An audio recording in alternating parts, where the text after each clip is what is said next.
Hi everyone. So yes, I'm Tusha Vince. I am a pediatric intensive care consultant by trade. I'm also one of the training program directors for postgraduate pediatrics in London, and I do a lot of work with the Royal College of Pediatrics in the realm of postgraduate pediatric training. But I'm here tonight in a relatively new role as the Deputy Dean. I've worked for almost 25 years in medical education, but I've only joined KMMS about a year ago. And that was my opportunity to learn something new. And I'd like to share with you what KMS did to give me a little twinkle in my eye. So next slide, please. So you may be thinking, what's special about KMMS? Fundamentally, we are a really tight-knit school that holds our principles really high and in the forefront of our mind. So with that, we want to give the opportunity to study and therefore practice medicine to those people who might not be able to fit the conventional, traditional way of doing things. People who maybe didn't have the opportunities, people who should have the opportunities. We want to highlight the careers such as general practice, acute medicine for adults, and psychiatry because in within the Kent and Medway region in particular, those are the patients who really need our help. And as we've said, we want to grow a local community of medical practitioners so that we can treat and serve our local population.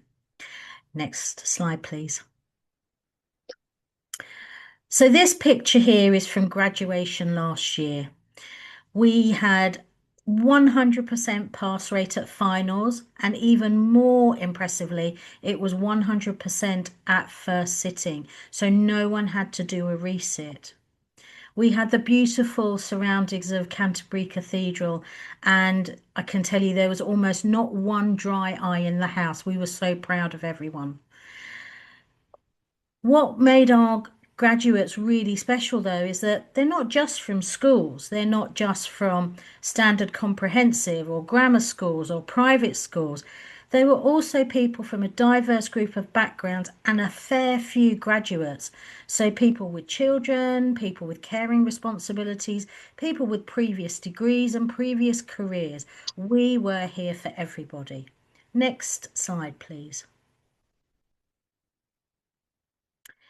And we are really happy to say that over 50% of our graduates stayed within region, and we went for as far afield as Devon, Liverpool, the northeast in Middlesbrough, but we really stayed local as well, serving the community we set out to serve. So then we were starting to get feedback from people, unsolicited and prompted, what are our graduates like compared to other people? And what they came back unanimously saying to us was, because of the way we train our graduates and we assess our graduates, by the time they hit the shop floor, actually, they can assess patients, whether they're sick, whether they are have long-term conditions. They really get in contact with patients so that they understand what patients need, and they can do most things that you expect of a doctor, such as putting in cannulas, prescribing. So actually what hospitals were seeing was something that's unusual for standard medical graduates, but we are able to do that for our team. Next slide, please. So much so that people who have left us come back. That's how awesome we are. And I may come across as, well, she's just saying that because she's the deputy dean, but I absolutely mean it. From where I've come from before, there was a really different vibe at Canterbury. I could see that faculty members, because I was actually shown by Anna, who's going to talk to you next, and all I could see was that everybody was saying, "Hi, Dr. Anna. Hi, Dr. Anna. How are you?" and Anna knew their names as well. And that closeness between faculty and students is something you cannot actually underestimate. Imagine what it was like when you were at school. How did you get on with your teachers? The fact that you can say to someone, "Hi, miss, hi, sir, how are you?" means that we can learn better together. And so our alumni come back to share with you what life in medicine is like, to help out at our interviews because they know what we're looking for and also what's needed on the shop floor. So that community will grow year on year as we produce more graduates. Next slide, please. So you may say, why? Well, we were bright, we were new, and we're innovative. We don't stick to, traditional paradigms because we're new. We could think outside the box. So, what we do is very early on, we bring students in and we take them into clinical practice, mostly primary care at the beginning, because then you're really kind of one on one or two students to one GP, and you get that really close learning environment.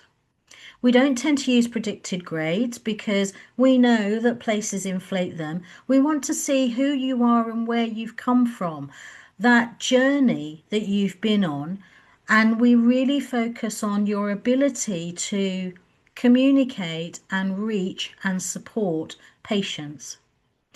So we develop that when you go into years 1 and 2 by working with GPs in small groups. We take particular care to say that the science you're learning, how is that relevant? And if it's not really relevant, then we won't cover it because we know that when you graduate, you're an adult, you're a medic for a long time, and you will carry on learning that stuff as it's useful to you. We make sure that you get real good exposure to the skills that you will need moving into more senior medical studies and into clinical practice. So when you put all of that together, people don't turn around and say this is irrelevant. They turn around and say, oh, it all makes sense now. We can use the facilities available to us at Christchurch, Canterbury, in the centre of Canterbury town centre. And we can also use the vast, sprawling, really green campus at Kent. And then as you move into the more senior years, you will then be able to get at first-hand frontline experience at the various partner trusts, i.e. the community and the hospital placements, as well as the primary care placements. So every year what we do is run a spiral curriculum building up on what you've learnt last year. Thanks very much. Next slide, please. So look how brand spanking new everything looks. It looks quite impressive with the blue sky and the white, very clinical background of the Anatomy Learning Centre. We also have a simulation suite, which means that, from little things like examination to bigger things like working together in a team to manage a patient, we can do it in a safe environment and give you the opportunity to reflect on that, which is how we really truly learn and keep all the stuff in our brains. Next slide, please. So this is the Kent campus, which is about where it takes me about 20 minutes to walk from the station up the hill to the campus, so I can get my steps in that way. But again, it's a brand new building. We're bang next to the sports centre, so no excuses if you want to work out. And we've got a GP simulation suite here, so again, we can work with virtual reality as you saw on the first slide, and we can work together in a big cohort as per the lecture theatre. The Pears building is really the home of medicine at Kent, and so we look after it really well. And we have, for example, if you want to bring your own packed lunch in from home, we have a microwave and, small cooking facilities there. And so we're trying to make it, as welcome as possible for you to study there if you need to and to relax there if you need to. Next slide. And for those of you who are really interested in making a difference in the research field, We are building our research faculty and our research depth so that we are the hub of medical research within the whole of the southeast of England. So that means that we have a structured pathway that actually trains researchers who are coming and studying in London in order to become high quality producers of research. And we actually are now moving into incorporating research within the undergraduate curriculum so that by the time you graduate, you will understand how to decipher or interpret a research paper to see if it's worth reading, which is a key skill in medicine. You may well be given the opportunity to develop your own piece of research, to understand what it means to look after the participants in your research, to actually produce something new and original, and even to perhaps publish it. We have £6 million of research grants coming into us, and we have a lot more predicted in our projected income. Our main focus at the moment is mental health and neuroscience, and we're looking there at the impact of dementia on how we function and why it is it happens. We're looking at the impact of mental health conditions on the way the brain functions using MRI. We're looking at global and community health. We have a large disadvantaged population on the coasts of Kent, and so we're looking into what do they need and how can we match that need. Of course, people like me are interested in medical education research to say, how can we make the best of the short time that we have with each other? Because there are lots of things to do in life. Quite a lot of our students have to have jobs in order to maintain themselves through education. So, how can I make sure that every moment you spend with us is worth its weight in gold? And we're also saying, well, we've got all of this scientific data. What does it mean for our population that we serve? So we're really always, in everything we do, translating science into impact with patient care. Next, please. And am I just speaking nonsense? Well, no. Our students go on to actually do great things. This bottom picture here is one of our lovely year two students who has done a piece of work on isometric exercise. She's here all dressed up because she's presenting at a national conference. Our top group in the photograph, I know it doesn't look like it, but not all of those people are students. And I'm not just talking about Olive the dog. Olive the dog is our therapist who belongs to the lovely lady to the left of her called Jo Rodder. Jo is a consultant psychiatrist and a lead in our work in looking at the impact of dementia. And believe it or not, the chap on the right hand side is not a sports coach, he's actually our director of research and a professor of psychiatry here. So when we say we want to support you in producing original research, we really do mean it. Next slide, please. So I want to finish off just by talking about something that you may have seen in the press. We are in the first steps at the University of Kent of merging with the University of Greenwich. We are already a partnership between Kent and Christchurch universities, so we know how to work with parent universities. Any questions? I'm hoping that you're all sticking them in the chat for me. Thank you very much, Tusha, for the introduction to KMMS. So yeah, we're going to move on to some questions. So if you have any questions for Tusha, please do pop them in the chat section. We're just going to give you a couple of minutes to ask your questions, and then we'll go ahead asking Tusha some questions.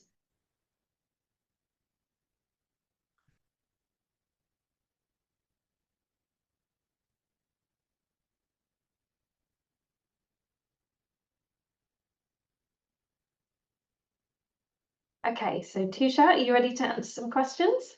As ready as I'll ever be. I don't promise to answer them. Okay, so the first question for you, Tusha, is did you know what kind of doctor you wanted to be when you started studying medicine? That is such a great question. I don't like following the crowd. And so when I decided I would go for medicine, I wanted to be a forensic pathologist, just like all those women you see on all the crime dramas on TV. But then I discovered I actually did a forensic BSc. It was called Forensic and Archaeological Osteology with Paleopathology. And as part of that, I ended up doing lots of archaeological digs. And I realized that whilst I really enjoy a mystery and finding out people's diagnoses, I actually really enjoyed it when patients spoke to me and I could speak to them. And I can't stand people who lie. So I went for kids. And I didn't know.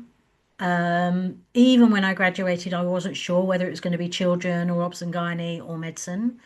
And then in my subspecialty, I only decided it 3 years before I became a consultant. So the great thing about medicine is you have a wealth of choice coming through. You do not need to make a decision now. Okay. And actually, I suspect that the decision will come to you rather than you making it. It will just appear one day that you go, I cannot imagine myself doing anything different. There you go. Amazing. Thank you, Tusha. We've got another question for you. What would excite you if you were studying medicine now? Okay, that's really unfair because I love what I do. I I have taken a long time to realize who I am, but who I am is a bit like House, not in his attitude, but actually in his job. He makes diagnoses, and that's what I do. I love that. I love looking long and hard and to a certain extent looking at things and it all making sense. So the other option I could have had was being an anaesthetist. And the key about both anesthetics and my profession is that all my patients are on ventilators, so they can't actually talk to me. But I then have to use their numbers like their heart rate and their blood pressure and how they're responding to treatment to predict and anticipate what is going on, why it's going on, and therefore what I've got to do to manage it. And doing that without having the story from the patient is harder than normal. But then using my logic, I bring all the clues together to say, well, this patient is suffering from sepsis from this area, and therefore this is what we've got to do about it. Um, so the idea of making sense of things really gets me going. And when I can do stuff, um, and it makes a difference, it's great. Don't tell anybody about this, but I recently made an incredible diagnosis on a patient that no one could do.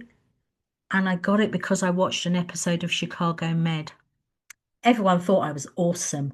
But actually, we use everything around us to teach us things. And by being able to pull a leisure activity into my clinical practice was something that we all thought was really rather cool. There you go. Thank you, Tusha. You're gonna maybe want to watch Chicago Med now. Thank you very much. So that's it for now for questions. Don't worry if your question wasn't answered. We've got plenty of time to answer everyone's questions, so please do keep submitting them into the chat throughout the webinar. I'm now going to introduce you all to Dr. Ana Correia de Oliveira. She is the head of medical biosciences here at KMMS, and she's going to talk us through the KMMS course and our curriculum and assessment. So please welcome Anna.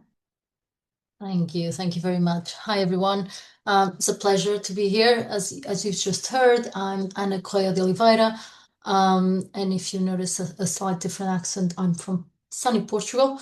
But I moved here a long time ago, more than I probably would like to admit. But here I am. I am at the moment a KMMS Head of Medical Biosciences, and I do have an extra responsibility on program consolidation and improvement since we got our accreditation, working with our program director in terms of looking at our program and our curriculum and reviewing it. Now, I am by background a pharmacist, which I did all in Portugal, my degree, my PhD, etc., before moving here. And I've been at KMMS now just a bit more than 6 years. So I'm here since the start, since before we opened, and I was the head of year one back then. So it was an incredible experience. That's all I can say. Very busy. It was not a walk in the park, but it was a wonderful walk still. And there's this people here in this call that were with like Dr. Chan and Mary since the beginning, and it was quite incredible. And then yeah, I moved on in terms of my responsibilities, but it's really nice to be here and talk and look at things that I was part from the beginning. And I hope one day you decide to also be part of that journey. Next slide, please. So I'm here to talk about curriculum and the learning and teaching we have. And so it's good to start by explaining our approach to learning. KMMS doesn't have one pedagogy or one method of learning. Just like when we talk about assessment right at the end of my talk, it's not one method of assessment. There's plenty of methods, and it's really good that we have that approach because you might like one more than the other, and that's okay. It is perfectly okay that we all like more things than others, and so you will always find more favorite things to do, and that's really nice. Also, because we deliver such a range of topics, and some topics really should be delivered by X, Y, and Z. That's the best way, and others actually they sit better with something else. And I'll give some examples throughout my talk. But we also don't decide. We like to think and we do things in the most innovative way that we think it will work for our students. But that doesn't mean traditional methods are not used. No, on the opposite, are very, very good evidence-based traditional methods that we use and will continue to use, but alongside other methods, and sometimes crossing, mixing them, we make the best out of it. And you have an example there of cadaveric dissection and combining it with technology or innovative approaches. We are using new technologies in some parts of our curriculum, and that has been growing. And I'm sure we all here in this call, you have heard of artificial intelligence, virtual reality, and we are using some of teaching, particularly in later years, in particular in some sessions of primary care, have been using virtual reality in their sessions, and students absolutely love it. It's a really different way of approaching in those particular sessions. Next slide, please. Thank you. So it is only fair now we see what you will learn. And this image here, you might have seen it in our website, but it shows our curriculum structure in an image. And I confess the slide, we could spend here probably around an hour, but then I wouldn't be your favorite person or anyone's favorite person if I talk too much here. So I'm going to try to summarize what your program would be. So it's 5 years, as you can see. It is an integrated curriculum, particularly filled in year one and year two, but it's integrated throughout, and it's integrated in each year, not only the different modules, but the clinical sciences and the basic sciences are integrated. And that ratio might change year through year. You are expected that. You expect that your basic science are quite focused in the initial years, and the clinical is there, but it grows throughout your program, and that's okay. It is also a spiral curriculum, and that means your learning builds year after year after year. And does mean that the word repetition is really not probably fair, but is there. The topics will be repeated, but not exactly always the same way. You will add a little brick of knowledge every time. So from year one, you will learn common and serious pathologies, for instance, and you will talk about examination, etc. But not at the level that we expect a year five to know. because then later on, probably in year 3, you'll learn again about that pathology and you'll revise, but you will add that brick of knowledge. And that's what the spiral curriculum is all about. Now, if we look at year 1 and year 2, we also say it's a system-based curriculum, and that's mainly how we probably think about in the delivery of the biosciences. And that means that we do not have modules as pathology, physiology, etc., but rather we deliver by systems. So year 1 and year 2, just very briefly, they're kind of mirror years. They're structured in a similar way. The goal is that by the end of year 2, you have passed through the main systems of the body, learning all the anatomy, physiology, so all the normal, but also the abnormal, the pathology and pharmacology, at the same time that you acquire really, really, really important skills and you develop all your professionalism, ethics, human behavior knowledge, etc., which I'll continue to mention during my presentation. So if you look to this image in year 1 and year 2, you have 3 short blocks.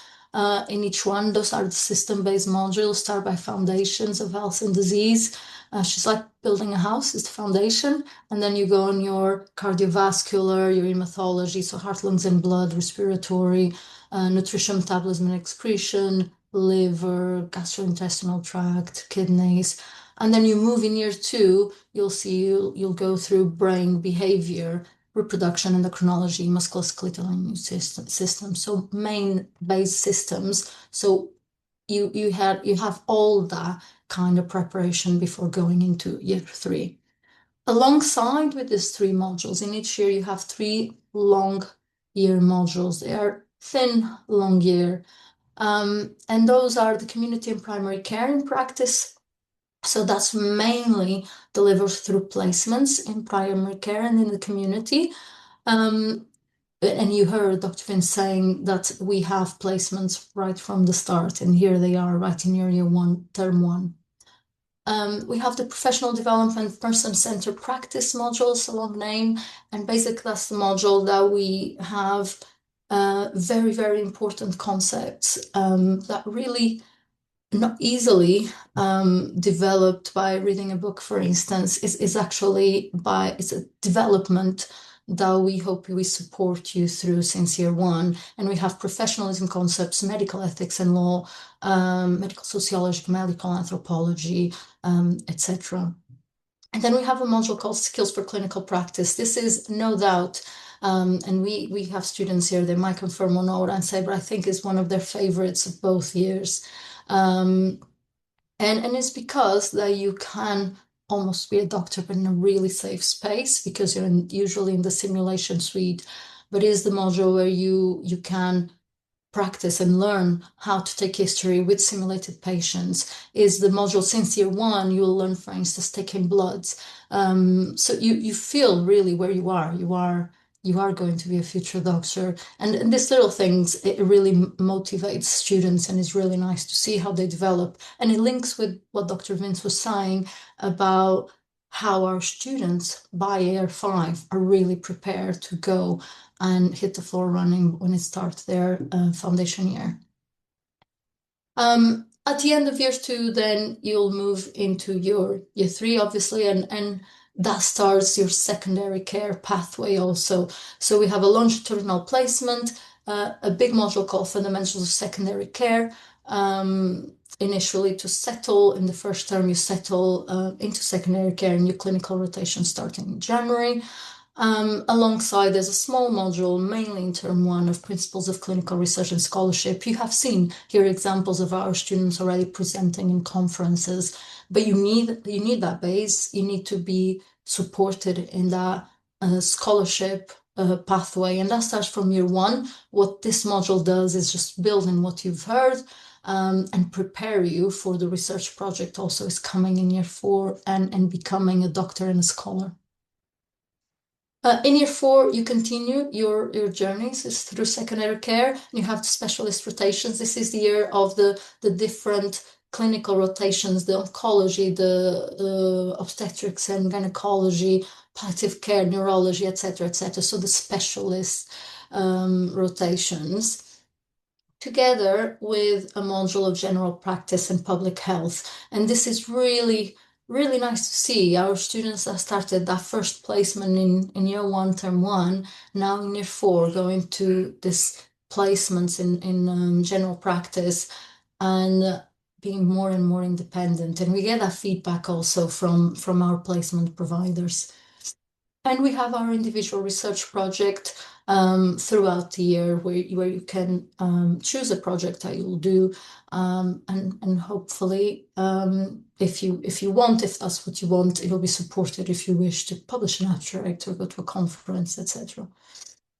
Final year, senior rotations as your final clinical rotations. There is secondary and primary care there, and you have your final exams. That's the final module, final exams, and also your transition to practice where you shadow foundation year doctor in preparation of what is coming, plus your elective. You will see there the word intercalation there after year three and after year four. There is a specific slide to talk about that, but really you can opt by having a year, pause medicine for a year and do an intercalated degree during that year, but only after year three or year four. Thank you. Next slide, please.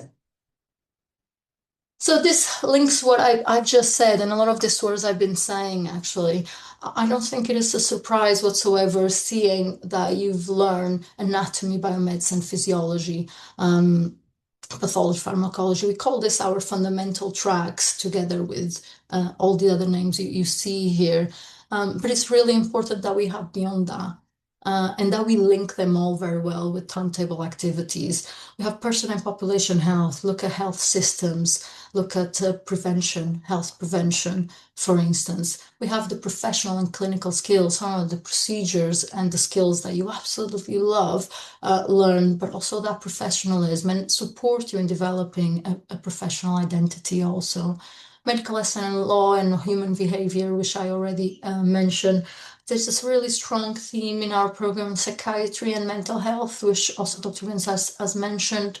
And as I said, we want you to be scholars also. We want you to be those doctors of the future that are doctors and scholars. And if that's also a pathway that you will continue to do as future doctors. And so we have a strong scholarship and scientific inquiry and research throughout the program. And as you've seen, several of our students have already finished the program or will finish with a published abstract or presenting a poster or an oral presentation in an international conference. We do have also, and that's the second from the left, have a student choice and research projects. What's that mean? In every year, you'll have, or on most years, you'll have a student choice. So in year one, we call student selected components, where in year one and year two, sorry, where during one term, you'll choose to also study a topic, usually quite different from the rest of the curriculum. And you might hear some experience today from the ambassadors, but it could be something in anthropology, for instance, that we don't have in our robotics. That is not something that is part of our year one curriculum, but is offered if you choose that topic, and it's something that our students usually really like because it's really interesting for them. It usually talks to your interests also. And you'll have your research project in year four, as I mentioned. Next slide, please. So how you will learn all of this, I've already mentioned we have more than one method of learning. Of course, this method of learning also might shift depending on which year you are. You will have more, for instance, lectures and even more tutorials, etc. In a classroom in year one and year two, and that ratio might shift when you get to year three, four, and five, okay? But if we think when you start in year one, you will have lectures. Lectures have a dedicated place, so they're necessary for a certain delivery of amount of concepts. And they can be delivered in person, which in term one, year one, that's how they are delivered.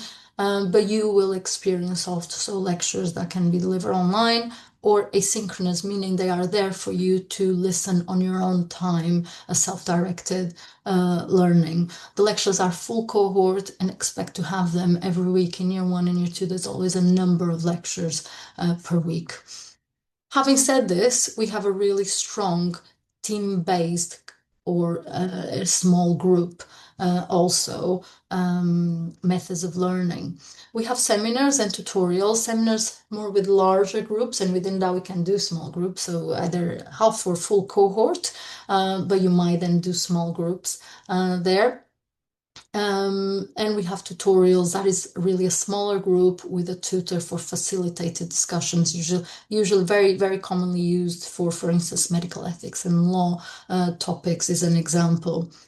We do have a really strong team-based learning approach also in some topics in year 1 and year 2, particularly for those system-based modules I've mentioned, but it's also used in year 3 at our secondary care clinical rotations to discuss core knowledge, in particular on pathology and clinical pathology. Team-based learning, the specific pedagogy is done although you have probably half a cohort in the room, you will work in a group around 8 students max, and you'll work with that group throughout the entire year, because then you don't become a group, you become a team. Now, with all of this that I said, expect to have the seminars, tutorials, team-based learning every week.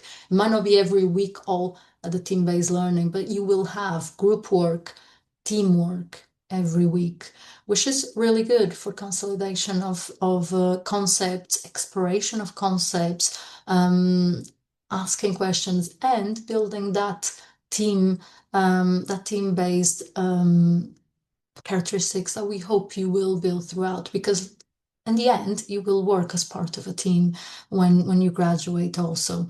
The other really good thing that will give you is, although you are in stable groups for some activities throughout the year, they're not the same group or team for all modules. So you will eventually get to know all your cohort by working in different groups and teams throughout the year. And I hope that's really, I've heard from our students, that's really enjoyable also. Next slide, please. In year 1 and year 2, you'll have a lot of practical anatomy sessions. There'll be a lot of the dissection sessions and the living anatomy sessions as surface anatomy. And we also have applied anatomy sessions as more in a kind of seminar format. We have clinical skill sessions. I've mentioned this when talking in year 1 in year 2 is very much part of that clinical skills module that across the year. And I've also mentioned that we now have embedded in the curriculum virtual reality sessions. There are, other things that might not be mentioned here. For instance, we are building across the 6 years an ultrasound curriculum at the moment delivered throughout our living anatomy sessions and also in lectures, which is really nice. It receives every year really, really good feedback from our students, and from year 1 they are learning how to work with ultrasounds, which is really nice. Next slide, please. So we talk about what you would learn and how you will learn, but most important above all of this is what is in the center of everything. And actually, patients need to be at the heart of everything we do, and when we design curriculum and how you will learn and what you'll learn, because in the future they will be at the heart of everything you do when you graduate. And we have our students meeting patients from the outset, learning, vital knowledge, communication skills. In around the second week, I believe, of year 1, there's immediately a session with patients coming on campus, sharing their stories, welcoming questions from students. It's usually a really it's a really, really wonderful session, and it's really nice that you have that from the start of the medical journey. We have patient educators coming in, sharing their story, experts by experience, help our students understand, how community interact with NHS, and even in building the curriculum, we've always engaged with our patients. So it's really something that is at the core of everything we do. Next slide, please. I've mentioned already, and in that slide, I've mentioned a lot of the things that will come through these slides, but we are really proud of having placements and really strong placements since year one. And I really do believe on something Dr. Vince highlighted of everything we do. It's a bit trust the system. Everything we do actually comes into place when our students graduated and they hit the floor running in their foundation year. And it's been wonderful to receive the feedback about our graduates. We have placements since early years, have early clinical placement. It starts in term one, year one. There's 2 weeks of placement in term one. In year one and two, the primarily primary care networks across Kent and Medway. This is not only GP practice, but it's also opportunity to learn about wider community, multidisciplinary teams, and you've really learned. You have an opportunity to observe and practice skills and procedures that you've learned throughout those years, and it's all linked with what you're also learning on campus, not only the biosciences, but also the human behavior, ethics, sociology, etc. When you then progress, and I said this through the years, you become more and more independent on general practice principles. As I said, from year three, our students then start the longitudinal placements. This is across Kent and Medway, across all 5 hospital trusts in Kent and Medway, so geographically quite a large area. And we have our biggest hospital trust partners there, Maidstone and Tunbridge Wells, East Kent, Medway, Dartford and Gravesham, and Kent and Medway Mental Health Trust. Ideally, and that's the goal, is that each student moves across a different trust per year. Next slide, please. You can intercalate, as I showed you in that diagram, is usually after year 3 or 4. There's not been a lot of students taking this opportunity, but a small number each year have been doing this. KMMS has a new MSc in clinical education together with at Canterbury Christchurch University. It's run there, and this year 6 students will join intercalating their degree there, which is really nice. Next slide, please. And you have an opportunity to do an elective. Now, I didn't mention this a lot about, just briefly saying this happens at the end of year 5. By this point, you have sat your finals, you have done all your clinical rotations, you have done your shadowing in the FY, your foundation year 1 doctor that is supporting you. And you have this opportunity of choosing what you would like to do during 4 weeks, which is your elective. Now, students have chosen to stay in Kent, to do across the UK, to do more based in medical education, or to go outside and go to different countries and work there during those 4 weeks. It is usually described as one of the best weeks of your program. And I'm not talking only about our students, but my colleagues that usually that have talked to me about this, and they still remember their elective and the incredible memories they had from it. And the photos you see here are, I hope they're really showing how much work, fun, which is okay, they had in this 4 weeks, and that's how they finished the degree. Next slide, please.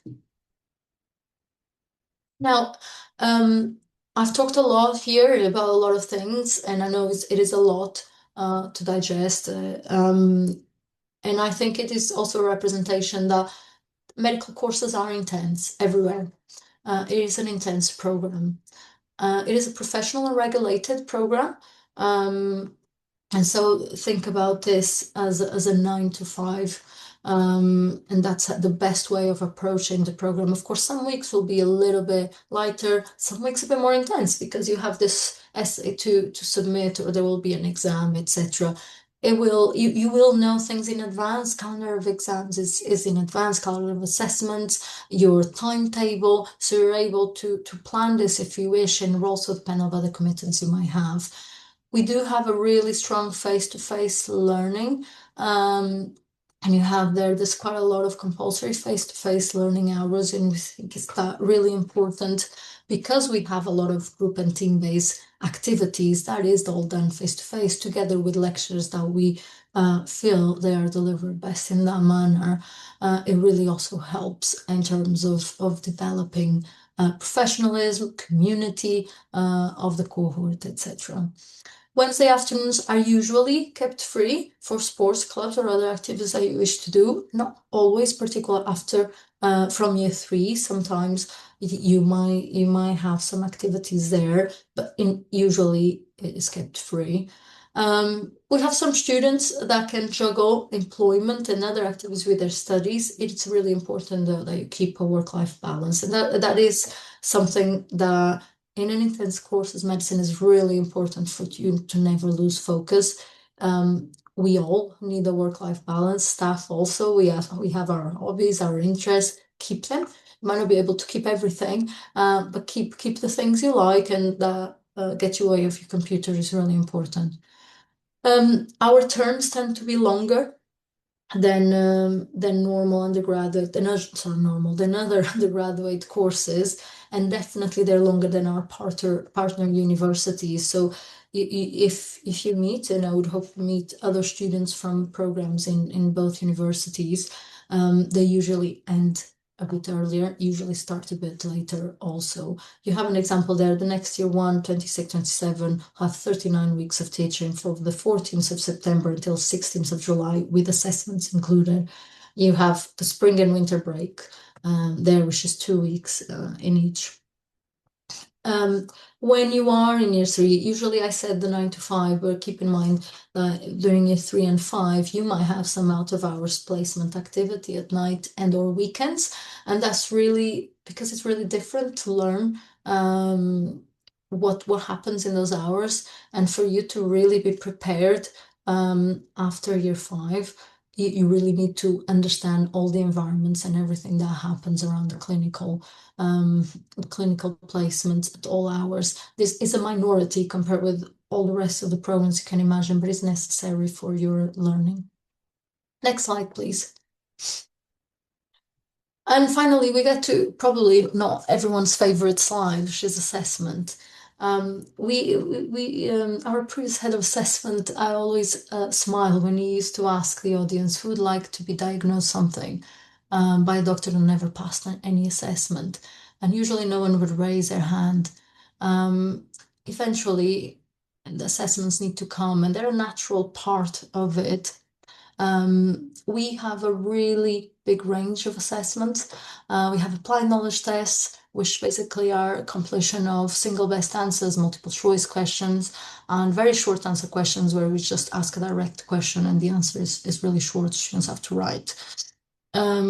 Presentations, oral presentations, clinical skills assessments, which we use OSCEs, objective structured clinical examinations. Essays is about minority of essays, but we have some project reports, and we have e-portfolios every year for all modules. Some, particularly after year 3, they become quite more important in your assessment or more full in your assessment, but all modules have an e-portfolio. It's just the weight of it or the amount of task might differ. Now, we do try to have as support manners as possible, the most support manner possible for this assessments, meaning this, that we have formatives for most assessments you can see here. So you'll be able to have a kind of mock, and either is because you'll see the type of assessment questions, or you can test your knowledge before the final exam a month later, for instance, or to get feedback on your draft essay, or to see what an OSCE is, and get feedback on your skills before the final one in the end of year 1, for instance. So there's usually a formative assessment opportunity to help you prepare for the summative assessments, at least one before the first one you have, even if not every year. And of course, our assessments are designed to promote excellence and patient safety according with GMC outcomes. In terms of assessment for AKTs and OSCEs, so applied knowledge tests, we do have for year 1 and year 2 an AKT for each of the system-based modules and the foundation module. And we have the normal sit and resit, the traditional sort of sit and resit assessment. So there are AKT resit assessments for these modules. When it comes to OSCEs and the AKTs in year 3 and 4, they follow sequential testing. So there's no traditional sit and resit. And sequential testing meaning they're split in at least 2 days. And if you, for OSCEs, it can be more. And if you have your sequence 1, if you do really, really well, exceptionally well, you might be actually exempt from your second sequence. All the other students are asked to sit a second sequence, and that will add to the first. So it doesn't replace, or else that would be a sit resit, but it's adding to your performance. And that's how OSCEs and AKTs are assessed, and AKTs in year 3 and 4. We look not only to your overall mark on AKTs, but also to fundamental tracks assessment, meaning we don't want a doctor that only knows anatomy very well and knows others more or less, and then knows nothing of pathology, but still because the overall mark was okay, they passed the exam. No, we look at those fundamental tracks. So has the student performed well in anatomy, in pathology, in clinical pharmacology, in medicine, in psychiatry, etc. So we look at those thresholds also in standards, because it is important to have a well-rounded student and future doctor. And at the end of the program in year 5, you'll sit the General Medical Council medical licensing assessment. You might have heard it's usually named by abbreviation, the MLA, and also the prescribing safety assessment, the PSA, in the final year of the program, which are national exams. The final year also includes a NOSCE, but that's not a national exam, it's set in-house, but these are national exams that we deliver also in year 5. Next slide. To keep things very realistic, the students are assessed since first term, since year 1 obviously, but first term. There is a new portfolio sign-off before the first AKT. The first AKT is at the end of first term, so just before winter break.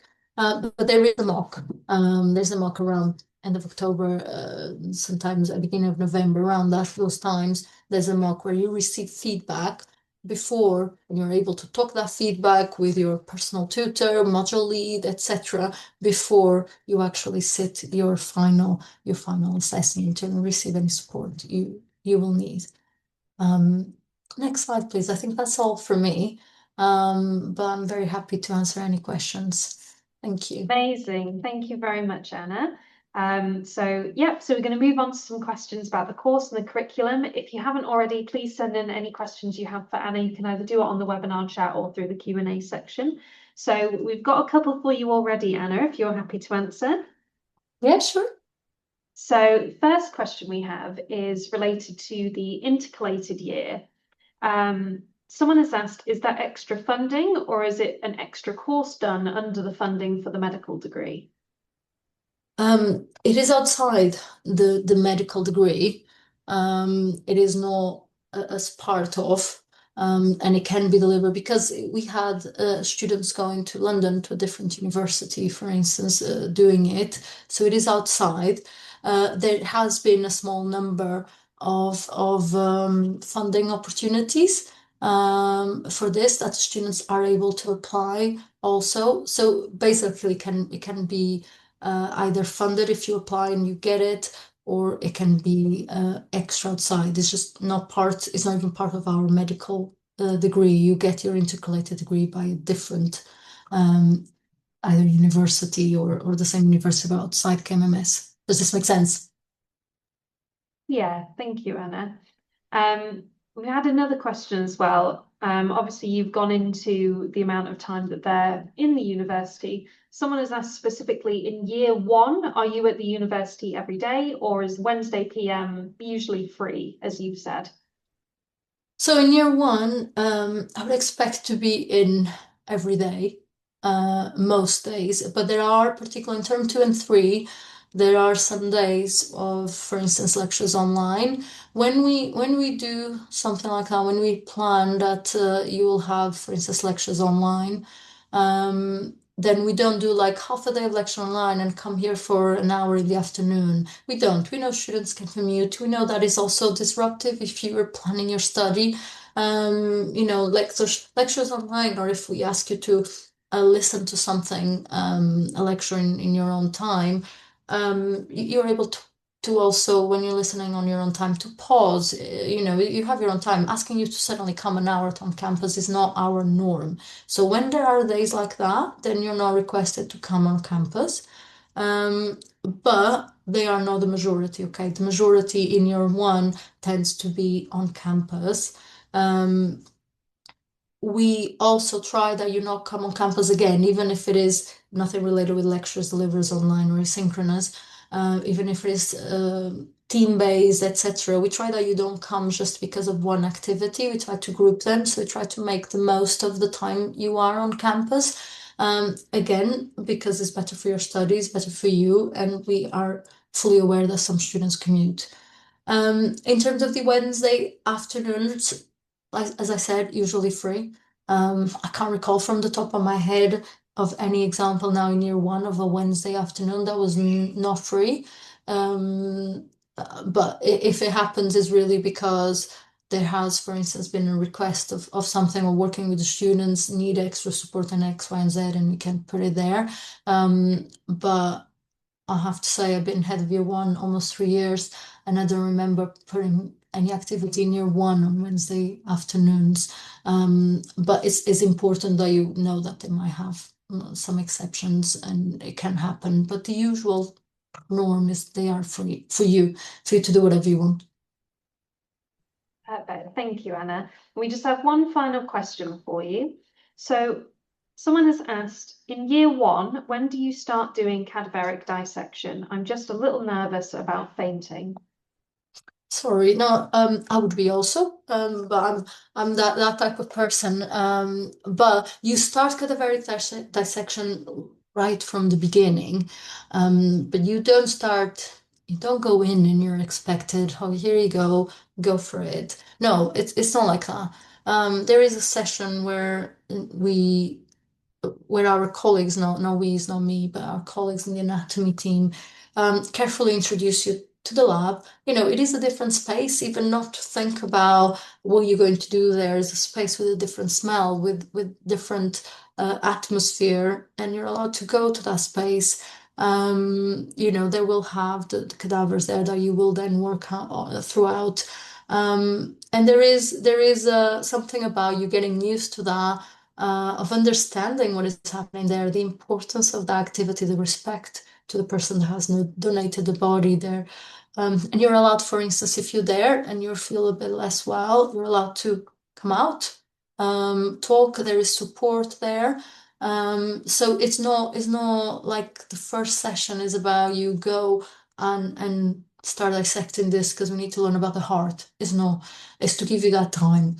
We do understand that even despite that, and there is a debrief, sorry, there is a debrief about it also in a tutorial and a facilitated discussion. And of course, you can talk with any member of staff. We do understand that despite that, you might have, your fears might continue, or you might feel unwell in that session, and that will keep you, really anxious about the next session. Or there's events of life that make you feel a little bit anxious about it. And my advice would be talk with the member staff. Either is your head of anatomy module lead, your head of year, or the student life and guidance.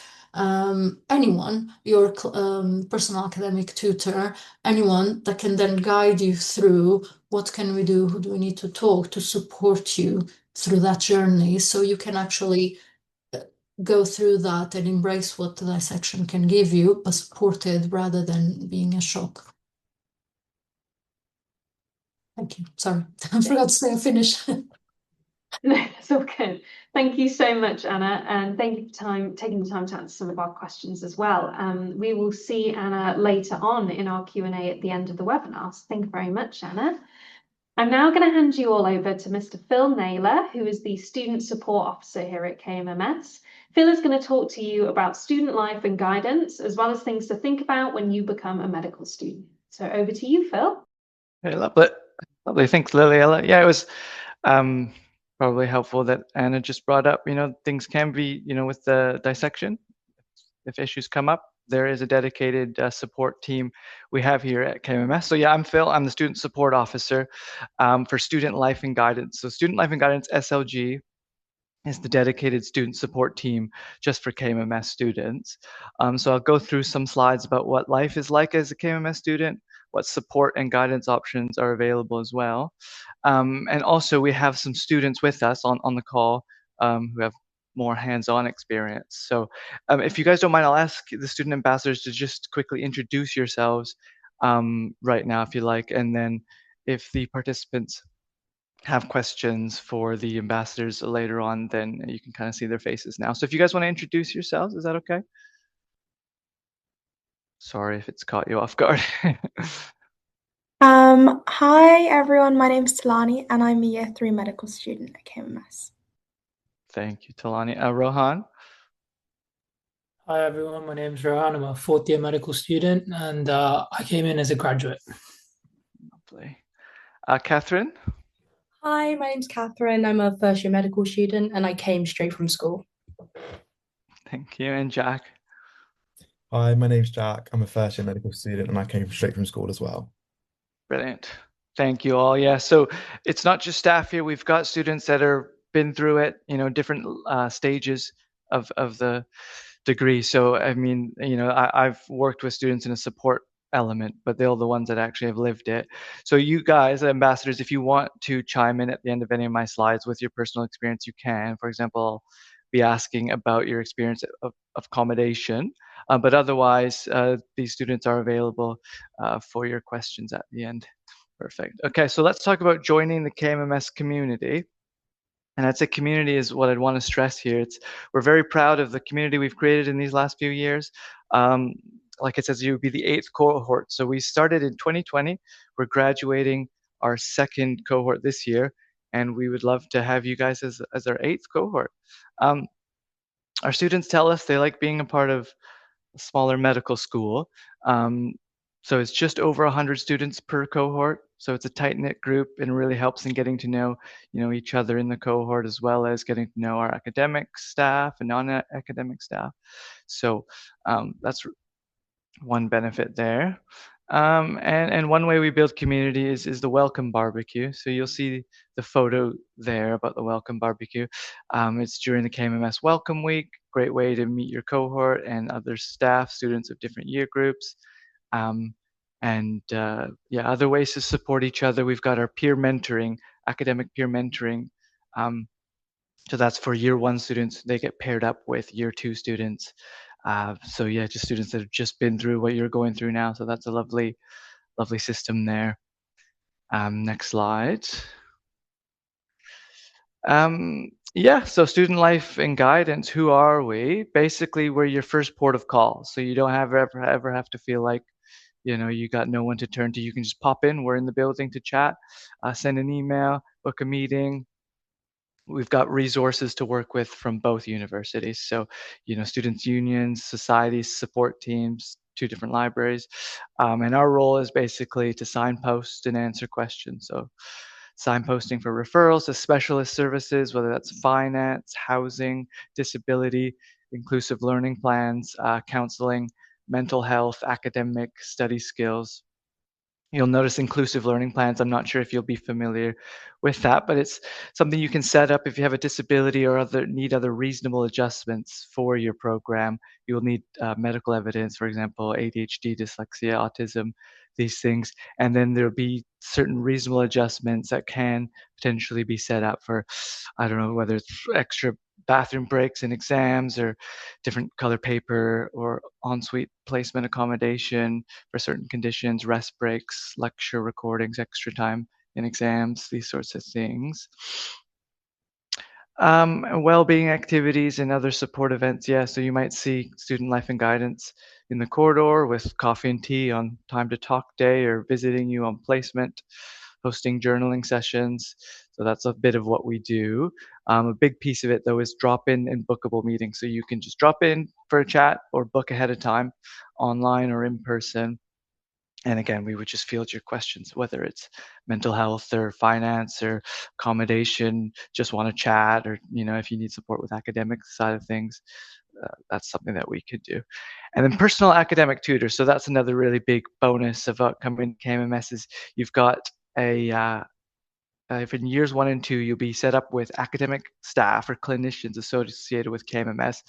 And they're a great resource for questions on managing medical school because they've been there, and you can pick up support about studying or any other questions. So student support, student life and well-being, student life and guidance, I should say, is one element of support. But your personal academic tutor is a bit more close with maybe the academic side of it, and they can support with studying, revision, and whatever else you might need. And then there's peer mentoring as well that I've mentioned before. So that's the year 1 students being paired with year 2 students. So there's a lot going on. You won't feel all alone because you got the small cohort feeling close, but also in times of crises, you want somewhere to go to and just come chat with us. Yeah. Next slide. Lovely. Okay, so these are the accommodation options where you'll be living. Year 1, guaranteed accommodation, and then year 2, some students still remain on campus accommodation. First, to say that all accommodation is specific for KMMS students, so that is another way we build our community. Is you'll be living with other KMMS students on 4 different sites. Here you'll see the photos. You've got, as you know, the KMMS spans 2 different universities, so you can either live at accommodation at Canterbury Christchurch in the Canterbury City Centre. So that includes Petros Court and Vernon Court, you can see there. And then whether you want ensuite or shared bathroom, which will save you some money, those are the options for Canterbury Christchurch. And then secondly, you have 2 options at the University of Kent, the second university campus, and both Parkwood flats and houses. Again, so we've got ensuite and shared bathroom. This is not far from the city center. It is up a hill overlooking the town. So there's pros to kind of choosing either accommodation. I might ask the student ambassadors to see if they have different kind of opinions or what they've heard from other students as well. But first, I'll just say Christchurch accommodation. It's in town, so it's it's a lovely little town, Canterbury city, walkable, but it's lots going on. Student city, beautiful old city. Whereas on the University of Kent campus, those are the Parkwood flats. It's a leafy area, quiet, not far from town. A 10-minute bus ride, maybe 30-minute walk. And it's, the University of Kent is a big campus. It's got its own supermarkets, nightclub, catering options. So it's kind of juggling whether you want to be right in town or a little bit outside. Guaranteed accommodation for year 1, provided you apply on time. So there's a July deadline, I think it is, but sooner is better so you can receive your specific choice, for example. Did any of the students, ambassadors, want to kind of comment on what's there to know about, deciding basically between the different accommodation options?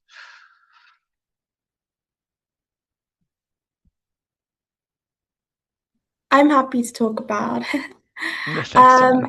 I myself stayed in Parkwood for the first year, and it was really wonderful. As Phil said, you've got kind of the leafy green atmosphere. You're close to the lecture hall, and you kind of really get that campus feel, which is really wonderful. Saying that, I also had friends who stayed in Petros Court, and they also loved it because you're right next to the shops. It's a quick bus ride in or a 30-minute walk up, and you're also close to when you have classes at the CCCU campus. So either place you stay, you'll have a campus close to you that you'll be learning at. So I think both of them are great options. And the best thing, as Phil said, is you get to stay with KMMS students. So I think my best friends still in medicine are actually the people I lived with from the first week. So that's really wonderful. Oh, fantastic. Yeah, no, that's really helpful to know. And like Talani was saying, you've got the lectures are split between the sites. So it's not like you need to choose one that'll be closer for most of the time you're spent at KMMS. It is 50-50.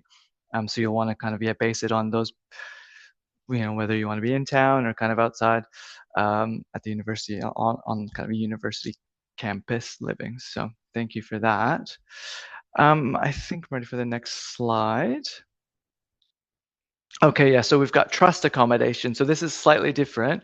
In years 3 to 5, most of the year, not all of it, but most of the year will be spent living at a hospital trust site across Kent. So these are pictures from QEQM Hospital in Margate, where students live. But there's also Ashford, Maidstone, Tunbridge Wells, Dartford, Medway, and each you'll be living on hospital trust accommodation. What this means is the majority of the year, your accommodation will be covered for you. You won't have to pay, which is a huge bonus. And so the hospital trust site accommodation is covered. There's going to be a little bit of time before beginning and the end of the year where you would need to find your own accommodation. For the majority of years 3 and 5, you'll have your accommodation paid for.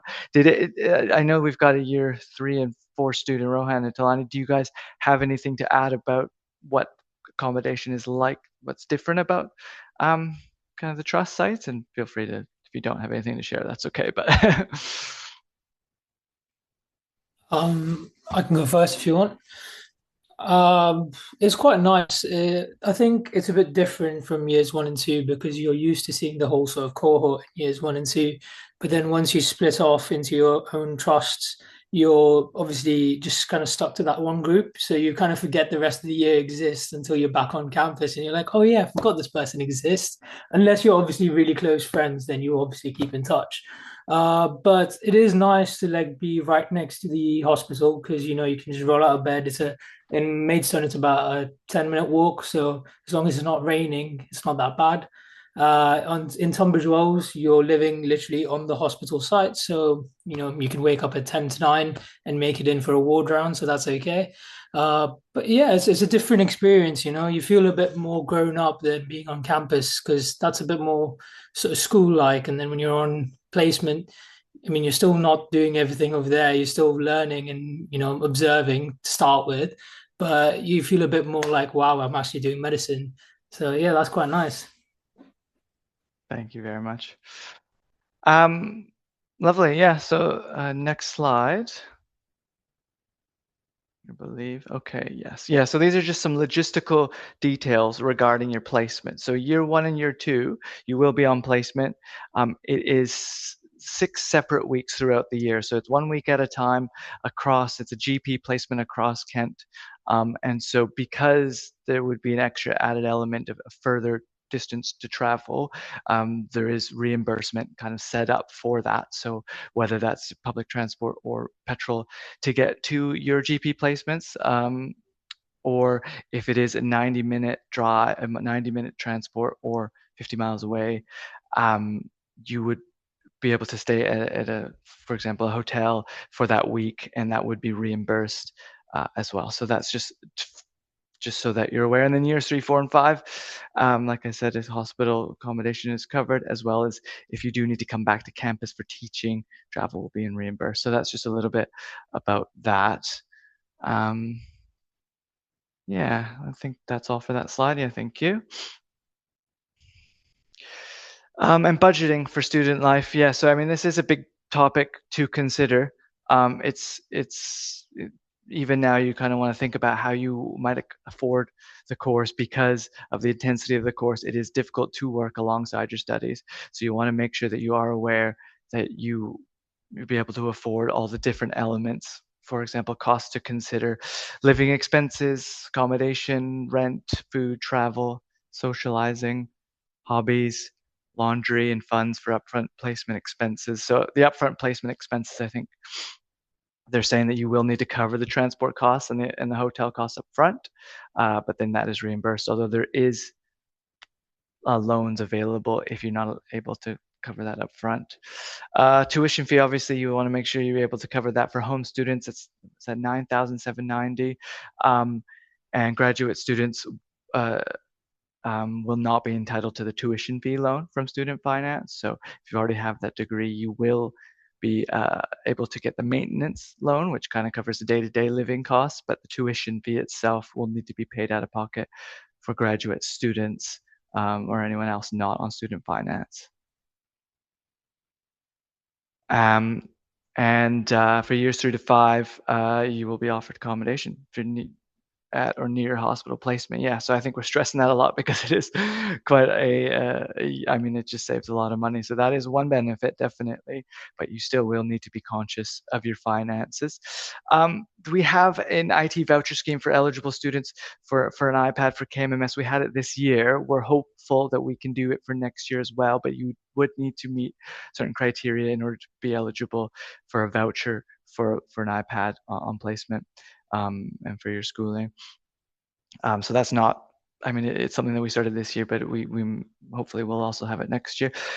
This is a link here all about budgeting, and I think I would encourage you to it's kind of got little tables there and about how, what you'll need to fund, because last thing we want is for you to feel like you'd have to work alongside it for at least major working to fund this. I mean, some students do, but it is a lot of studying that we ask of you. But a bonus, the last point there is just that access to Kent and Christchurch libraries you will have. So you'll have free access to all reading materials needed for your course. So no need to buy expensive textbooks is basically what we're saying.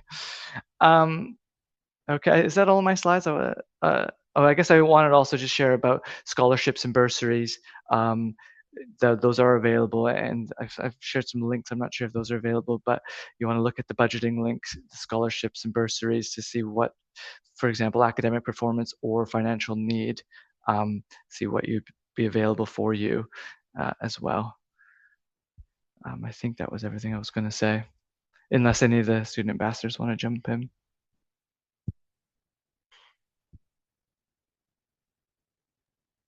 I think next I'm speaking about MedSoc and societies. Thank you so much, Phil. So this is just a little bit more about student life. As I said earlier, my name is Slani and I'm in year 3. I'm also the MedSoc communications officer, so I'll be touching on some of the things we do and asking some questions to our wonderful ambassadors. So first, a little bit about the Students' Union. So as students at KMMS, you have the brilliant part of being part of 2 universities, 3 really, including Greenwich now. And this means you have great representation via the elected officers and the course reps at the different unions. You also have really great spaces. So at Canterbury Christchurch, you've got a nice student union hub. You've got the same at the University of Kent, and they can support you with all different things from wellbeing, to appeals, anything that you might need. There's also some brilliant volunteering opportunities through there where you can be an ambassador for the university. You can also work at the library cafes and things like that. Some people do take jobs up on the campus through the Students' Union, and those are quite good because they're quite flexible with your course and with what they expect you to do. So that's a really good opportunity. You've also got wonderful sports clubs and societies. So there is over 200 to choose from, and there's amazing freshers fair. It's so fun. On the first couple of weeks, I don't know, Catherine and Jack remember, but there's a brilliant freshers fair with all the stalls, and it's so much fun. And I would say that from what I've heard from friends at different unis, at the University of Kent and at CCCU, there's really just such a big selection of societies, and people work really hard to make them wonderful, from skiing to lacrosse to musical theatre. And speaking of musical theatre, Catherine, would you like to tell us a little bit about the society you're a part of and what why it enriches your experience as a medical student to be part of a society outside of medicine? Yes, so I'm part of the Musical Theatre Society at the University of Kent. And it was something that musical theatre itself, I did when I was down at school. And I find for me that it's a really good break from all the academic lectures, all the science, because medicine is very intense. And such an important part of it is finding that balance between doing all your lectures, doing the medicine bit, but having time for yourself and enjoying that time outside of medicine. And for me, that was doing the Musical Theatre Society. And there is time for that. You could, like, it is very intense, but there is so much time for you to do societies if you want to do it. Yeah. Brilliant. Thank you so much, Catherine. Rohan, did you do any societies at all when you were throughout any of the years? I actually didn't. I actually started doing more in years 3 and 4, so that's quite funny. Oh, awesome. Eh, Oh, what did you do? I'm not in a society, but I've started doing like Brazilian Jiu-Jitsu, so that's just in my own time. But that's Oh, helpful wow. on the Wednesdays because you have a half day, so you can do things then as well, even when you're on sort of trust-based placement. But yeah, nothing on campus, unfortunately. That's okay. Thank you so much. So there's like a wide array, as you guys can see, of what people choose to do. I did musical theatre society like Catherine. There's also a sign language society I got involved in. So yeah, I think we're ready for the next slide. So MedSoc. So every medical school has a wonderful medical society, and I've had the privilege to be part of it for a couple of years. So MedSoc has an active role in supporting students to voice their opinions and feedback to the medical school. There's an ongoing dialogue that we have between ourselves being part of being MedSoc representatives and the faculty to provide the best opportunities to succeed and improve the student experience. And at KMMS, this is taken really, really seriously. We have monthly meetings where we get the chance to meet with the faculty, explain things that peers maybe have told us aren't working correctly, expand on new ideas, on new projects, and these are taken forward to really help the students have the best experience they possibly can. So you can see the little group there of the people who make up our MedSalt. We've got our president, our treasurer, we've got our equality, diversity and inclusion representative, just to name a few. And we also oversee loads of activities from balls to sporting fixtures like varsity and welcome week adventures. So MedSoc is for medical students by medical students. So it gives you a chance to have a community that understand what you're going through, and all the sub-societies are very understanding of your commitments and things like that. So if you decide to join up, there's not a you have to show up, you have to be there. It's very flexible because we all understand as Catherine said, the intensity of the course. So on to the next slide to look at a few of the events we do. So now for the fun pictures. So as you can see, we've got some wonderful events there. So with the big KMS gold letters was our recent halfway ball, which you will have in year 3, which allows you to celebrate being halfway to becoming a doctor, which is just so much fun. We've got the spring ball coming up as well. For the year 1s and the year 2s, which is going to be a beautiful floral celebration. And these are both at the Canterbury Cathedral, so you get to have a look at where you're going to graduate. It's really fun. We also are linked with Brighton Medical School, and we have a yearly varsity. So 1 year it's at University of Kent, 1 year it's at Brighton. So at the bottom you can see the girls' football team and the netball team. And those are a couple of the things that we did up there while we were with Brighton. It's so much fun to get to know other medical students, and it's great connection. And we also have a brilliant Freshers Week. So you can see there's some karaoke going on. We do kind of a dress as the first letter of your name, gives you a chance to connect with the other medical students and get to know everyone in between your busy days of classes. And lastly, in the bottom left-hand corner, you can kind of see just a shot of the psychiatry conference, as was mentioned earlier. So that was run by students in one of the sub-societies. And so you have the opportunity to kind of expand, lead societies, be part of groups, anything that, kind of matters to you. You've got an opportunity to expand on that within the medical society. So moving on to the next slide.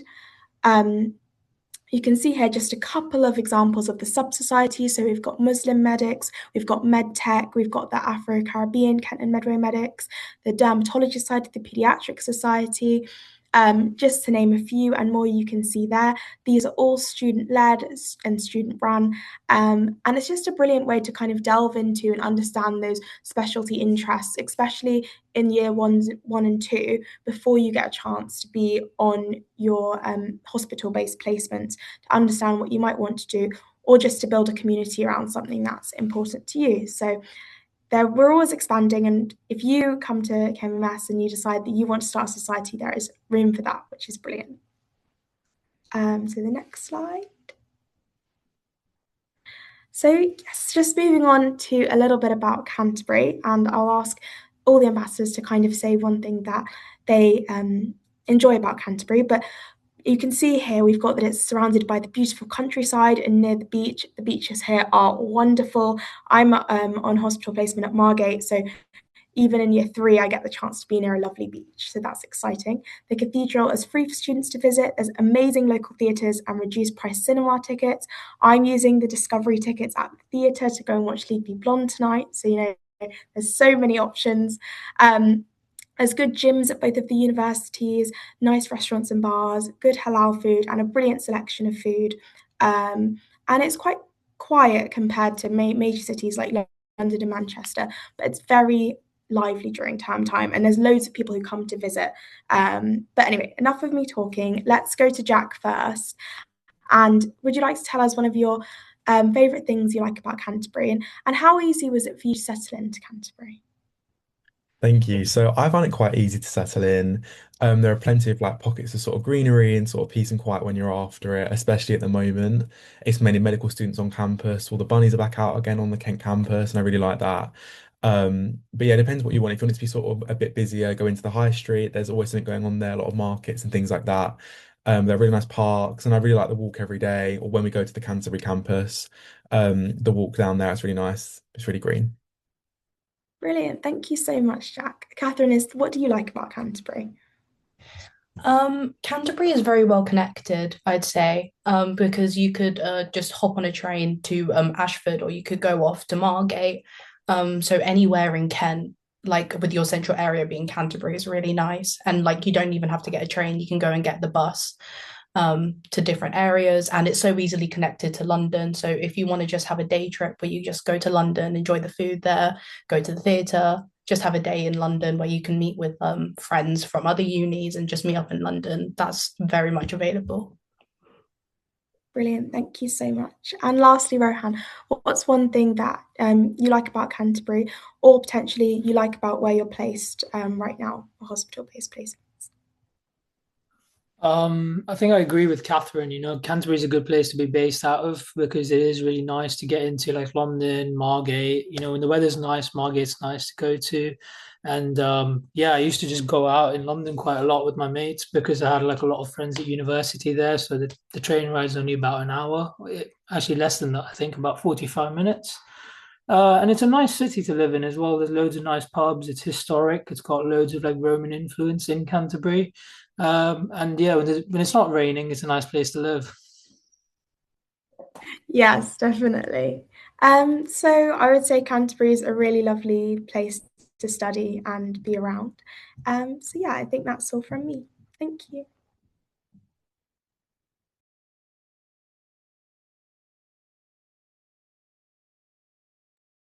Thank you so much, Talani, for that. And thank you, Phil, as well, for your presentation as well.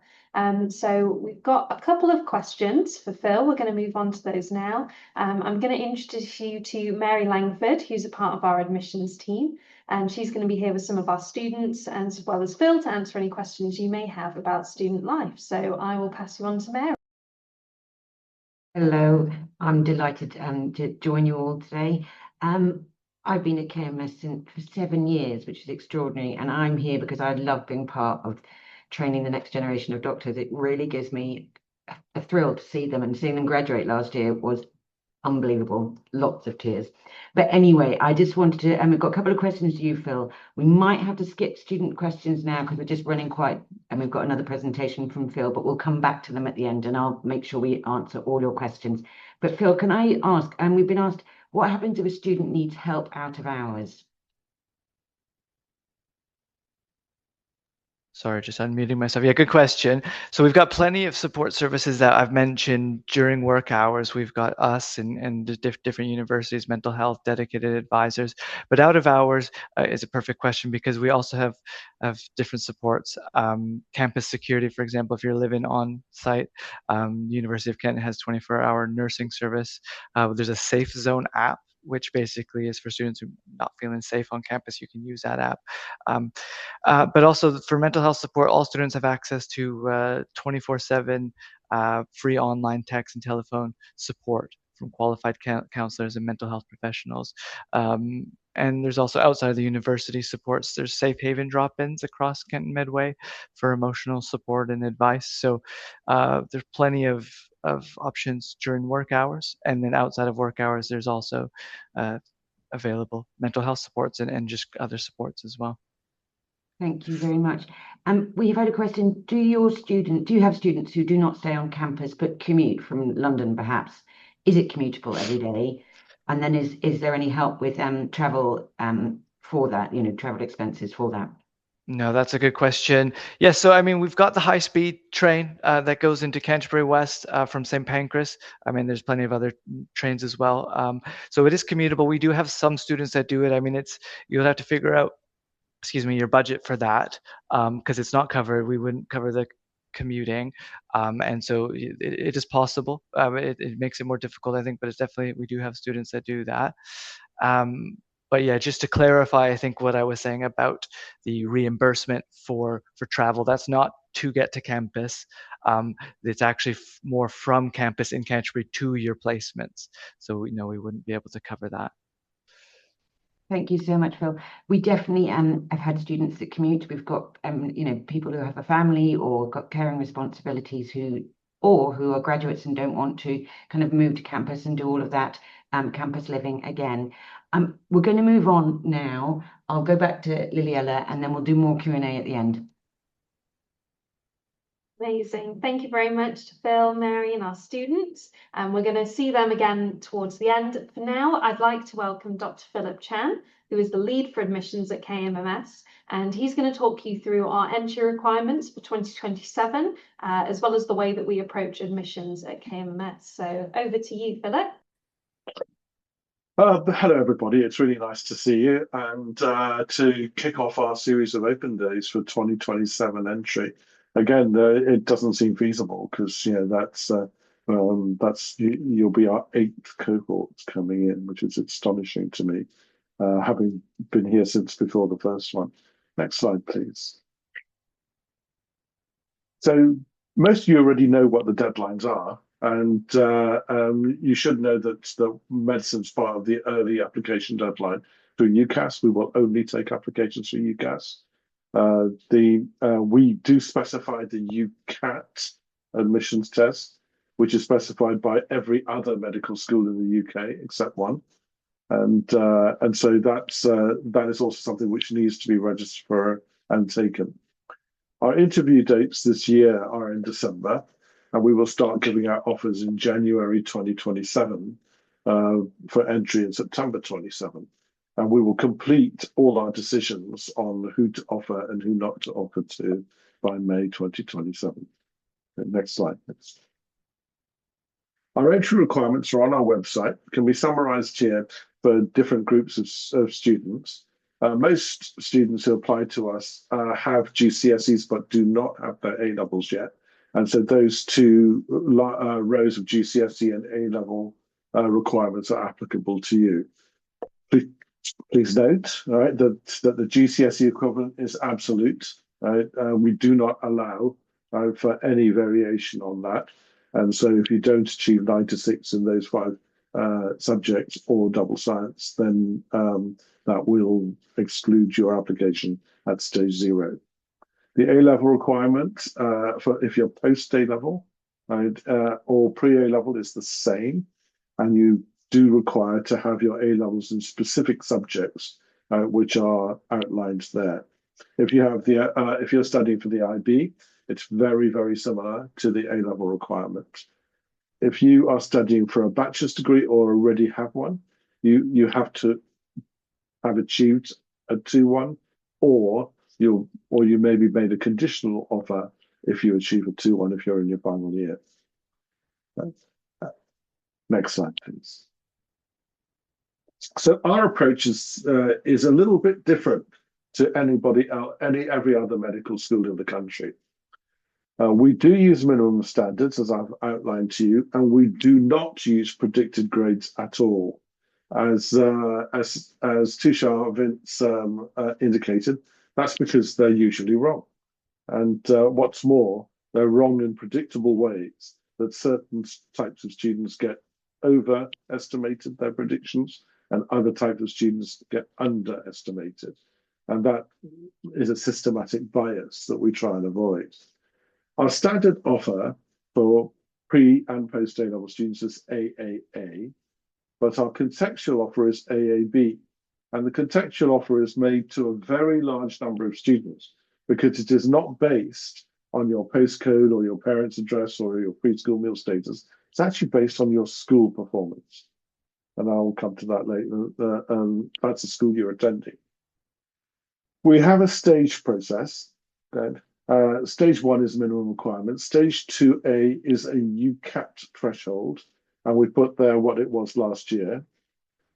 Stage 2B is a stage which we call contextualize everyone, and we will tell you more about that shortly.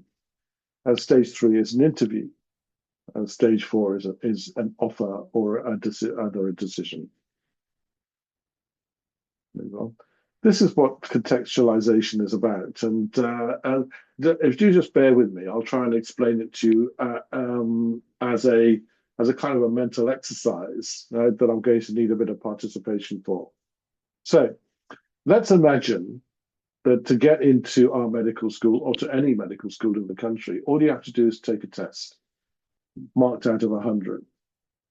And the medical school council says you have to get a mark of 70 to enter medical school. But because it's quite competitive, the average achievement for medical school entrance is about 75. Now, I'm going to ask you to be me, and I'm going to ask you to pick one of 2 candidates to admit into your last place for medical school.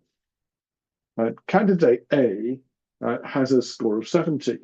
So they're good enough to go to medical school, but they're below what most of their colleagues will have. Candidate B has a score of 75. So it's distinctly higher than the score of candidate A and about the same as everybody else at medical school. I'm going to ask you to vote for one of these candidates, but before you vote, can I just tell you a little bit about A and B? Candidate A goes to a school which is in special measures and is not really the best academic school that you could think of. That they've never sent a successful medical student to university, and therefore their average on the medical entry exam is 50. So that's why they've never sent anybody. And it's because they're really a bit of a rough school. They don't have best teachers. The biology teacher is actually the PE teacher. They've had 10 head teachers in the last 15 years. And so things are not going very well with school A. Candidate B, on the other hand, goes to a very different kind of establishment. That school sends every year 25 students to Oxbridge and to medicine. And their average on this medical entry test is actually 80. So B is actually below the average for their school, but well above the national average, and could easily be one of the 20 or so people who could go to medical school. So we're going to ask you then, the students, to vote. You'll see a poll suddenly appear for you to actually choose either A or B. You can only choose one. But now that I've told you about it, who would that last place go to? Who would you vote for, candidate A or candidate B? So please do a vote, and we'll see what that comes out to.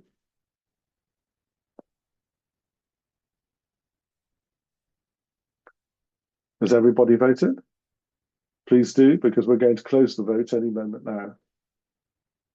Okay, Mary or Lily, can you close the vote and tell me the results?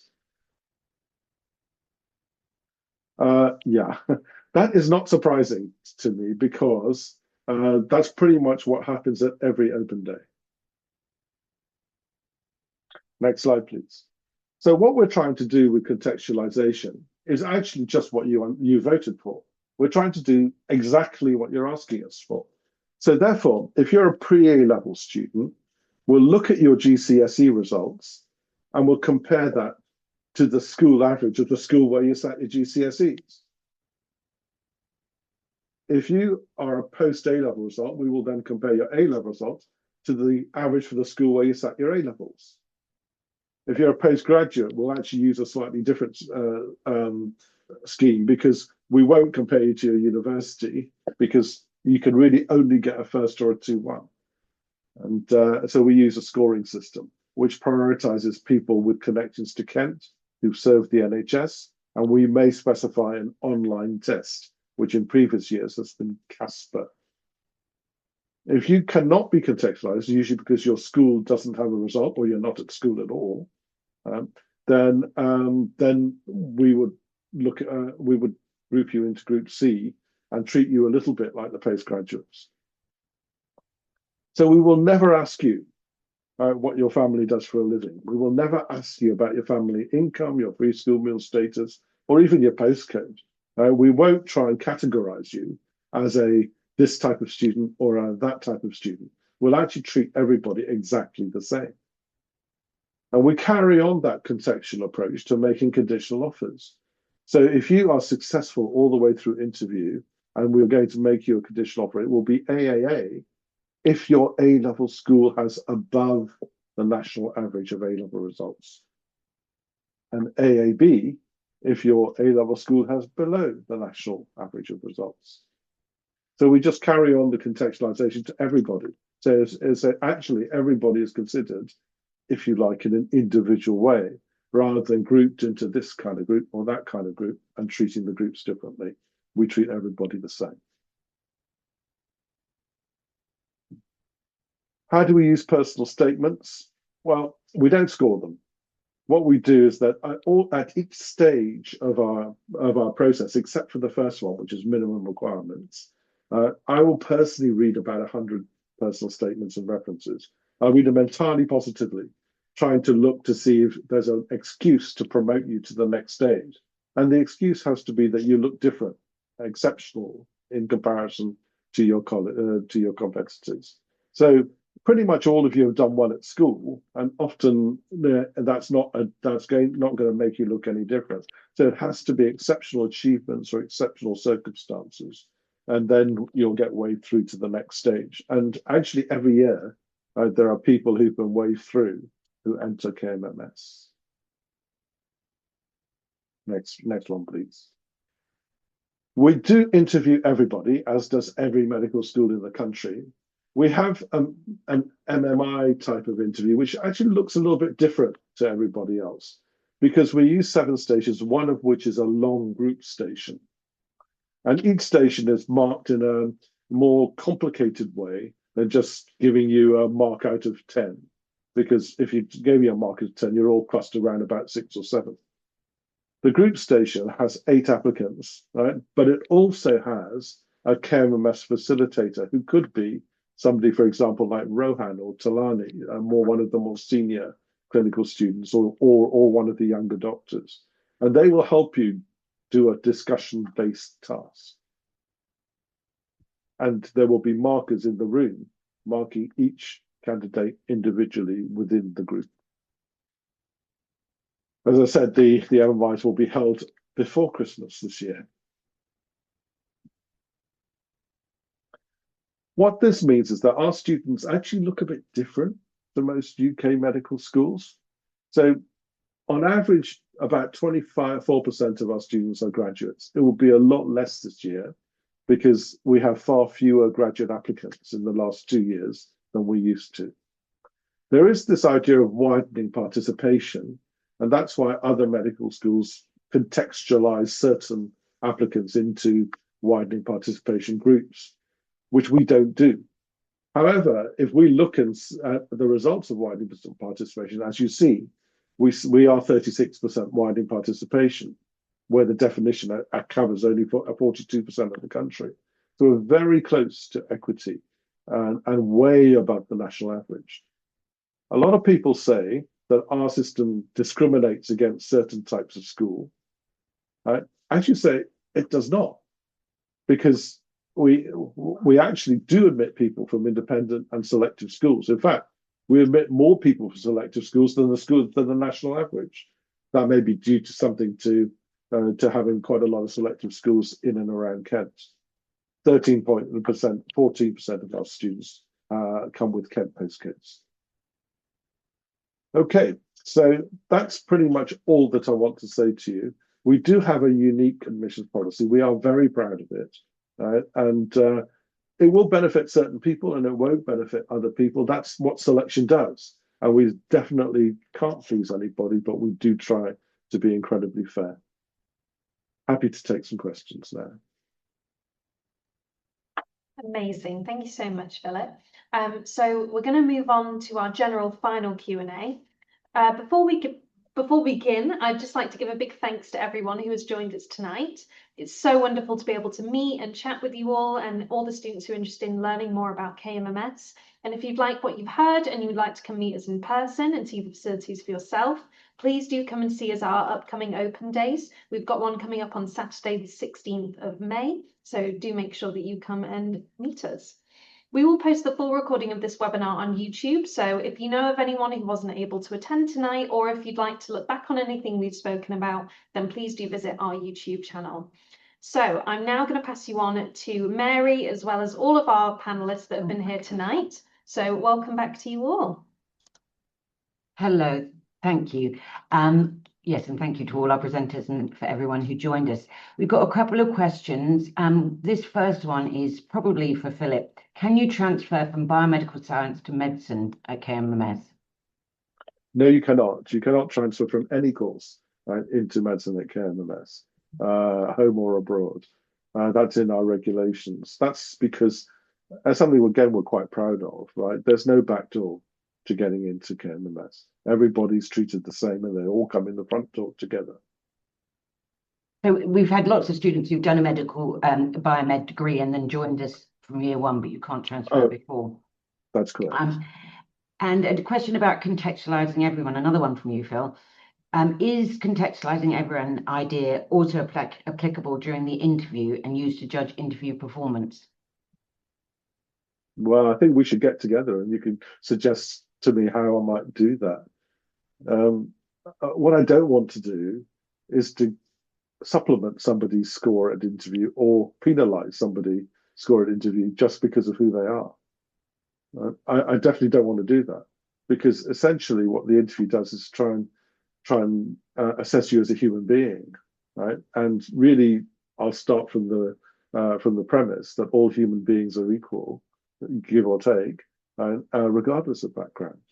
And so I don't see why we should use background as a kind of corrective factor. And I don't really know how you could do that. But if you have an idea, I'm open to it. Thank you. We've got a question that says, again for you, Philip, and then we've got some for the students. It is great that there's such a diverse array of students from different backgrounds. Do you think that chances for mature students are increased in recent years, and is it encouraged? We certainly encourage applications from any kind of student, mature and possibly even immature. But we recognise that mature students sometimes have difficulties, often because of the funding aspect, and also the fact that they're further on in their lives and they may have commitments that younger students don't have. We absolutely encourage you in your ambitions. And we'll try and work with you about the practical aspects. What we won't do is to give you an advantage or a disadvantage compared to other types of students. We will treat you as equally as possible. So we would consider graduates in their own category, and as students who come through an access pathway in their own category, separate from the more conventional pathways. And the chances of getting an interview, whatever group you're in, is exactly the same for all categories of applicants. Thank you very much. I've got a question which I'm going to put to, well, firstly to Catherine and then to Rohan. Catherine, what do you most enjoy about studying at KMS? Personally, for me, I think it's the being able to access both university campuses, so being able to go to the facilities in Kent and also going to the facilities in Canterbury. Personally, for me, I find it really hard to study in my room or study in the same place for a really long time. So having access to both campuses allows me to one day go to Templeman Library, which is the library available on Kent, And then if I get bored there, then I can just go down to Canterbury Christchurch, go into the Verena Holmes building, or go into Augustine House, which is the library down in Canterbury. But it keeps things different. Thank you very much. In fact, that leads us to another question we've had, is how long is it to walk between campuses? I don't know if you walk or take the bus, but if you could give us an idea of the different ways you could travel between campuses, Catherine, that'd be great. Yeah, so I live in the houses. So when we are down at Canterbury, sometimes in the morning, as I do like to get up early to go for a walk, I'd say it's roughly 45 minutes. But that might just be me enjoying the environment and the scenery and the greenery around because it is a very nice walk down. But yeah, I'd say it's quite walkable downhill. Not sure about uphill. And I know our students cycle and also take the bus. Do you know roughly how long the bus takes? Catherine? Yes, sorry. Yeah, sorry. I'd say the bus takes around 20 minutes, give or take with traffic. Um, Sometimes in the mornings it can be a little bit difficult because everyone's going to school and fighting the traffic can be a bit annoying when going on the bus. But I'd say give or take 20 minutes. Fantastic. And Rowan, what about you? What have you most enjoyed? I mean, you've been with us for 4 years now. What have you most enjoyed about studying at KMS? I actually think I quite like the geography of it because for the last 2 years I've been in Maidstone and Tunbridge Wells, and they were supposedly ranked one of the best trusts in the UK, which is not like in a specialist hospital or whatever. But in terms of the specialties over there, it covers pretty much everything that we're taught in year 4. So we get a good sort of exposure to everything here, and also there's good orthopedics over here. So I'm interested in orthopedic surgery. So they've got like KMOC over here, which is the Kent Medway Orthopedic Center, and they also do a majority of the sort of pediatric cases over here as well. So it's quite interesting. But obviously, it's good to go to each and every trust. You'll have a diversity of patient populations and clinicians at each place. And I think that's a good thing about being a KMMS is because each sort of trust is so different from the other one that you'll be exposed to a variety of cases. For example, in Medway, there's a little bit more sort of end stage presentations over there because there's a lot more health inequality in that area. But then in Maidstone and Tunbridge Wells, their population tends to be a bit more affluent, so you see a lot earlier presentations. So it's quite good for learning, and you can apply the cases that you've learned in theory in person. Fantastic, thank you. And Talani, you've just kind of gone onto hospital placement for the first time. How was that transition between campus and hospital? Well, I would say it's quite wonderful, I think, because in one way, a lot of people. So I came straight from schools, from A levels to medicine, and a lot of my friends who don't study medicine are kind of having that transition into their final year of university. So I would say moving into hospital placements kind of symbolizes that next step up. You kind of feel like you've got a breath of fresh air, you get to start the hospitals, and it really is incredible. And you do feel like you're becoming a doctor. On the At the same time, it is a little bit challenging, and we've got fantastic support from SLG because you have a lot of new assessments and ways of working with patients, deadlines, expectations for you while you're in the hospital. So it's a balance, but I've really enjoyed it, and I think for me it's the best part of KMMS I've had so far. I just love the clinical exposure we get, and the teams at the trusts are just so wonderful, and KMMS goes above and beyond for us to have the best time. So yeah. Thank you. And we've got 2 minutes, 3 minutes left. So I'm just in the last moment, I'd like to hear from each of the students. I'm going to start with you, Jack, just to say what you wish you'd known before you went to med school. I would definitely say that you'll settle in. I think I was quite nervous coming from school, like first time moving away from home, and it is quite a big jump going from A level to university. But the freshers events at the start of the year are really, really helpful, and I'd advise anyone to make the most of those. I met all of my friends for the freshers events. They were really good. There was a nice mix of like drinking ones and non-drinking ones. There were some nice sort of socials here in lecture theatres and things. So yeah, there's like no pressure for anything, but I found those really, really useful, and I think it's worth like putting energy into those. Thank you. And Catherine, you're next.